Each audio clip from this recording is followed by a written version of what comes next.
Hello! Hi నమస్తే. నేను మీ మధు కళ్యాణ్. తాజాగా కేటీఆర్ గారు మహిళలను ఉద్దేశించి బస్సులో రికార్డింగ్ డాన్సులు, బ్రేక్ డాన్సులు చేసుకొని మాకెందుకు అని చెప్పేసి వ్యాఖ్యలు చేయడం జరిగింది. సీతక్క కౌంటర్‌గా ఇచ్చుకుంటా. సో, అవైతే ఇప్పుడు తీవ్ర దుమారం రేపుతున్నాయి. సోషల్ మీడియాలో నెటిజన్లు ఫైర్ అవుతున్నారు. ఈరోజు కేటీఆర్ దిష్టిబొమ్మ దహనానికి కూడంగా టీపీసీసీ పిలుపివ్వడం జరిగింది. అలాగే మహిళలు కూడంగా కేటీఆర్‌పై ఫైర్ అవుతున్నారు. మేమెందుకు బ్రేక్ డాన్సులు, మేమెందుకు రికార్డింగ్ డాన్సులు చేస్తాం బస్సులలో, మాకెందుకు ఆ కర్మ పట్టుకుంది. కేటీఆర్‌కి అంత అవసరమైతే కేటీఆర్ కుటుంబ సభ్యులను తీసుకువెళ్ళి రికార్డింగ్ డాన్సులు చేసుకోమని చెప్పు. లేదా పార్టీకి సంబంధించిన గులాబీ లీడర్లు ఉన్నారు కదా! వాళ్ళతోటి చేపించుకోమని చెప్పు. మాకెందుకు చెప్తున్నారని ఫైర్ కావడం జరిగింది.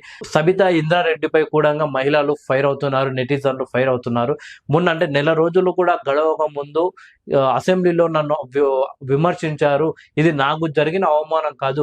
యావత్ తెలంగాణ మహిళలకు జరిగిన అవమానం అని చెప్పేసి సబితా ఇందారెడ్డి గారు అన్నారు. సో, ఆమెకు జరిగిన అవమానం తెలంగాణ మహిళలకందరికీ రుద్దింది. ఇప్పుడు తెలంగాణ మహిళలందరికీ జరిగిన అవమానంపై మాత్రం సబితా ఇంద్రారెడ్డి గారు మాత్రం స్పందించడం లేదు. కేటీఆర్‌ని ప్రశ్నిస్తడం లేదు. సో, తెలంగాణ మహిళలందరిని అవమానించిన కేటీఆర్‌పై సబితా ఇంద్రారెడ్డి మాట్లాడాలి.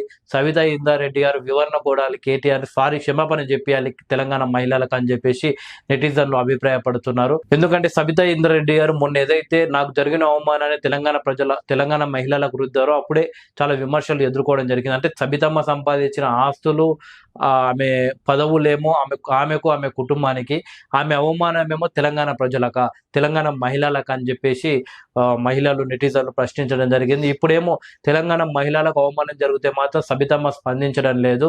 సో, ఈ అవమానం మాత్రం ఆమెకి ఎలాంటి సంబంధం లేనట్టు ఆమె ఉంటుంది. సో, ఎలాంటి ఇష్యూ గురించి ఆమె మాట్లాడలేకపోతుంది. ఎక్కువ కులంలో పుట్టి ఒక గొప్ప పదవి ఉండి కొన్ని కోట్ల ఆస్తులు సంపాదించుకున్న వాళ్ళకేమో అవమానం జరిగితే అది నిజమైన అవమానం. తెలంగాణ మహిళలందరికీ జరిగిన అవమానంగా దాన్ని చిత్రీకరిస్తారు. కానీ నిజంగా ఒక పేద ఇంటి మహిళలకు ఆర్టీసీ బస్సులో ప్రయాణం చేసే మహిళలను పట్టుకొని రికార్డింగ్ డాన్సులు, బ్రేక్ డాన్సులు అని తప్పుడు ఆరోపణలు చేసి వాళ్ళని ఇన్సల్ట్ చేసే విధంగా మాట్లాడితేనేమో అది అవమానం కాదంటే, పేదింటి మహిళలకు మాత్రం ఎలాంటి విలువలు కావచ్చు ఇలాంటివి ఏమి ఉండవా? సో, బీఆర్ఎస్ పరిస్థితి మాత్రం చూడండి అలానే ఉంది.